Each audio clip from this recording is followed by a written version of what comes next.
everyone. So I thought I'd talk about refined foods and processed foods today. So first of all, I'll talk about processed foods. So processed foods are basically any food that has had well, any vegetable or possibly whole food that's had some kind of process done to it.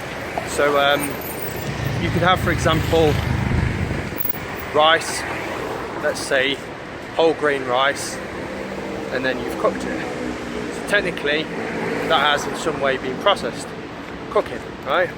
Now, processed foods aren't necessarily bad, because obviously you can have different processes.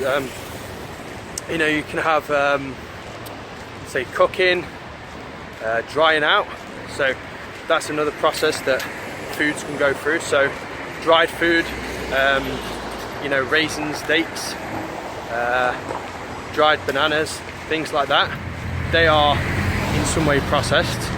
But the good thing about them is, and this is why I would never compare dried fruit to refined sugar, is the fact that they've still got the fibre, they've still got the macros, they've still got all the micros, nutrients, etc. So the fact is, I have a lot of raisins now. I wouldn't recommend them sitting and eating, I don't know, 500 grams of raisins for a meal, because obviously you can eat more than you would be able to normally. So they have had most of the water taken out. There is obviously still some water in there, but they've had enough of it taken out for them to be preserved and last longer.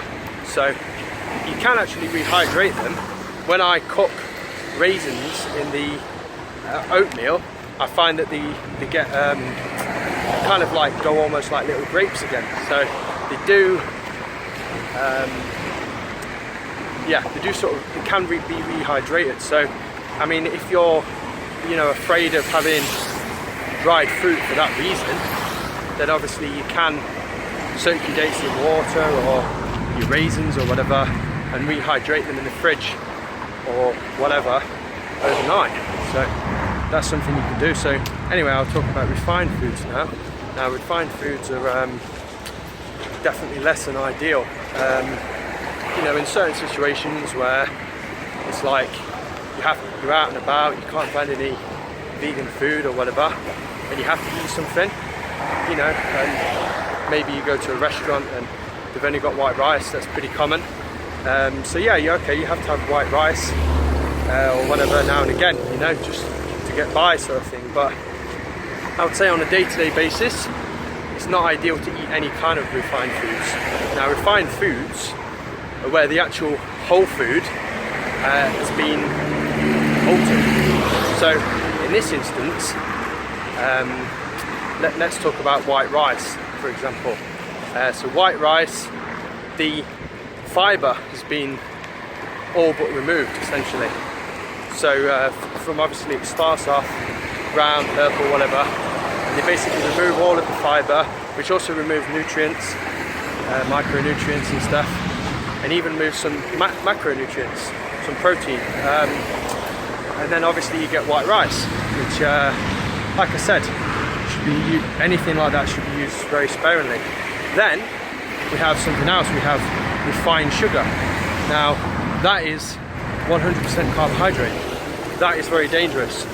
We don't ever want to isolate any of the macros, because at the end of the day, if you're isolating one macronutrient, you're going to be you're just going to be eating one macronutrient. You know, nature has intended us to eat all of them. You know, protein, carbohydrates, and fats. Even though most of the food you'll be eating, high carbohydrate food, will have very little fat, it's still present. Things like oatmeal have a higher fat and higher protein. So yeah, obviously, just like whey protein powder, or well, even not necessarily whey, but you know how you get rice protein and stuff. It's basically 100% protein because it's been isolated. So it's really not ideal unless you're doing some sort of Ironman or Tour de France race or whatever, I would say leave any refined foods well alone, especially if you're looking for weight loss. If you're looking for weight loss, forget about having refined foods unless you're in an absolute emergency. Like I said, you're starving, you're out traveling, you know, you need some food, you go to a restaurant, you ask them if they have brown rice, they don't, they have white. I mean, I had this happen in Laos, and I haven't got the purest mindset where I'm not going to eat anything. Of course, I need to get some fuel in me, but my preferred source of carbs, source of anything, is always whole. It's the same with fats, refined oil. That's that's like the worst thing you can fucking have. Refined olive oil. It can technically it can give people diabetes just having refined oil. So it's very, very dangerous stuff. So yeah, that's my thoughts anyway on processed foods. Processed foods aren't always bad. You can obviously have processed foods also falls into the category of things like you know, cookies and stuff. Some people call them processed foods, stuff that you get from the supermarket. So you can sometimes they will get bunched in with the term processed foods, but they are also refined too, refined and processed. But yeah, these are my thoughts anyway. Let me know what you think in the comments. There's quite a lot to say on this subject. I don't know if I can fit it all in one video, so let me know what you think, and see you in the next video, everyone.